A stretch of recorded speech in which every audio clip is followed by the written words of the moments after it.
নারীর প্রসবের ভান বিমান জরুরি অবতরণের পর যাত্রীদের লঙ্কাকাণ্ড। উত্তর আফ্রিকার দেশ মরক্কো থেকে তুরস্কের ইস্তাম্বুলের উদ্দেশ্যে একটি বিমান যাত্রা শুরু করেছিল।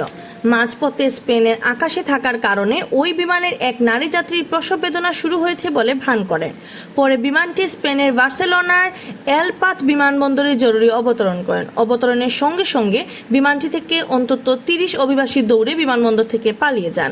সন্তান প্রসবের ভান করে অভিবাসীদের পালিয়ে যাওয়ার সুযোগ করে দেওয়া নারীকে গ্রেফতার করেছে বার্সেলোনা পুলিশ। আর নাটকীয় এই ঘটনা ঘটেছে বুধবার স্পেনের স্থানীয় সময় ভোর 4:30টার দিকে। ব্রিটিশ দৈনিক ডেইলি মেইল বলেছে, মরক্কোর কাসাব্লাঙ্কা শহর থেকে তুরস্কের ইস্তাম্বুল যাওয়ার পথে বিমানটি নির্ধারিত যাত্রাবিরতি করেছিল। ওই নারী প্রসবের ভান করে থাকায় তাকে বিমান থেকে নামিয়ে দূরে নিয়ে যাওয়া হচ্ছিল। সেই সময় বিমানের অন্য অত্যন্ত 27 আরোহী দৌড়ে পালিয়ে যায়। পরে ওই নারী সহ পালিয়ে যাওয়া অন্তত 14 জনকে গ্রেফতার করে বার্সেলোনা পুলিশ। ওই নারী দাবি করেছিলেন যে তার প্রসব বেদনা শুরু হওয়ার পর পানি ভেঙে গেছে। যদিও বিমানবন্দরে চিকিৎসক পরীক্ষা নিরীক্ষার পর জানান তিনি ওই নারীর গর্ভবতী হওয়ার কোনো আলামত পাননি।